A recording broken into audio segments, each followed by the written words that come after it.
5 ka balay ang naugdaw sa nasipit Agusan del Norte, samtang usa ka balay sa Butuan City, ikaduha ng nasunog karong tuiga. Anang report ni Argel Relator. Naabo ang 5 ka mga balay sa Barangay 3 Green Valley sa nasipit Agusan del Norte sa wala mailhing hinungdan. Alas 11 sa buntag Domingo, matud sa mga nakakita, nagsugod ang sunog sa balay sa usa ka Annie Rose Marapaw, Quintana, kung asa nasunog sab ang iyang sakyanan. Paspas kami katay sa laing tulo ka mga balay ang kalayo, ngay panag-iyahan ni Joseph Recto, Clara Apatan, Longlong Hayoma, ug Dante Hayoma, ug usa ka tindahan. Sa kuha ni Charmaine Mendres Kasikas, makitang nagdilaab ang kalayo sa kabalayan ug sa nadamay nga sakyanan. Gilayong niresponde ang kabomberohan sa nasipit, apan na ugdaw gihapon ang mga balay tungod kay gama kini sa light materials.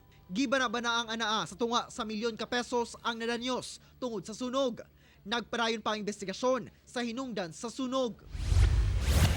Sa Butuan City, tulo ka mga balay nga natukod sa giingong questionableng lote sa Langihan Road, Purok 4, Barangay San Ignacio, ang ikaduha na nasunog karong tuiga.